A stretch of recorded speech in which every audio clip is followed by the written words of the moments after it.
From Neural Newscast, this is Prime Cyber Insights, intelligence for defenders, leaders, and decision makers. Welcome to Prime Cyber Insights. I am joined today by Lauren. It is good to be here, Aaron. We're opening with a critical vulnerability disclosed today by researchers at Caliph, codenamed the HTTP2 bomb. This is a remote denial of service exploit affecting NGINX, Apache HTTPD, Microsoft IIS, and Cloudflare's Pingora. The mechanics are precise. It chains a compression bomb against the HPAC header scheme with a slow Loris-style hold. A single home computer can consume 32 gigabytes of server memory in about 20 seconds because the server allocates memory for bookkeeping before the decoded size limit ever fires.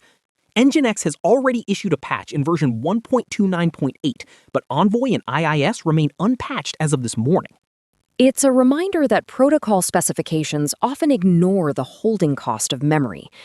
Joining us to help contextualize the broader implications of these automated discoveries is Chad Thompson, a director-level AI and security leader with a systems-level perspective on automation, enterprise risk, and operational resilience. Chad, looking at the recent Sophos report on AI agents building malware, how does this shift the defensive timeline for a security operations center? Lauren, it compresses the R&D cycle for attackers significantly. The Sophos report found threat actors using Claude Opus and Cursor agents to not just write code, but to iterate against virtual labs containing EDR tools from CrowdStrike and Microsoft. We are seeing a move from static malware to agentic development, where the AI identifies bypass techniques from research papers and social media, maps them to MITREATT and CK, and produces hardened payloads in Rust or Go almost in real time.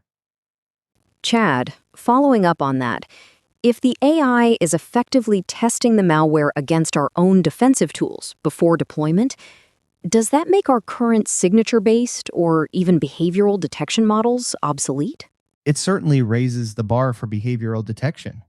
The framework Sophos observed was human-driven, but AI-accelerated, focusing on making Cobalt Strike traffic look like legitimate web requests or using Telegram's API for C2. From an enterprise risk perspective, this means your time to vulnerability after a new bypass is published has dropped from weeks to hours. Resilience now depends on how quickly you can update your detection logic to match an adversary who is literally using LLMS to check your work.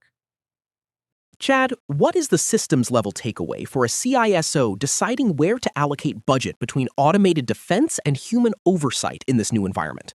The takeaway is that automation is now a requirement, not a luxury.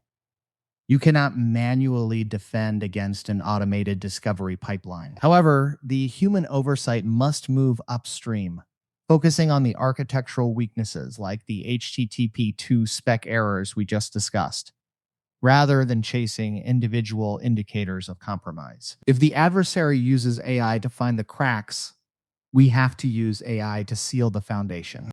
Thanks for that perspective, Chad. Lauren, moving from automated malware back to the human element, the latest healthcare claims data suggests we're still losing to the basics. Social engineering drove 88% of material losses in the first half of 2025. Exactly, Aaron. Resilience portfolio data shows that while we talk about AI, the actual checks being cut are for phishing and backup gaps. Immutable backups have been identified as the single highest ROI control for healthcare CISOs because they disrupt the recovery calculus of ransomware. We're also seeing a massive exposure gap. A recent study of a regional bank showed that an annual penetration test leaves about 345 days of unvalidated risk as the attack surface changes. We're also tracking a VS Code 0 day disclosed by researcher Amar Asghar. It allows attackers to steal GitHub OAuth tokens with a single click by exploiting the WebView message passing system. Microsoft hasn't assigned a CVE yet, but the exploit is public. Meanwhile, Symantec reports a global stock exchange was recently compromised for 5 months, with attackers siphoning a senior executive's Outlook mailbox using legitimate .NET libraries to mask their exfiltration as Dropbox traffic. It's a busy week in the briefing room. To recap, patch NGINX, audit your immutable backups, and if you're using VS Code, clear your github.dev cookies immediately to mitigate that OAuth risk.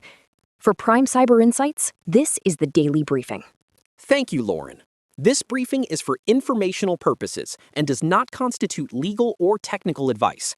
For expanded coverage and technical notes, visit pci.neuralnewscast.com. Neural Newscast is AI-assisted, human-reviewed. View our AI transparency policy at neuralnewscast.com. We'll see you in the briefing room tomorrow. This has been Prime Cyber Insights on Neural Newscast. Intelligence for defenders, leaders, and decision makers.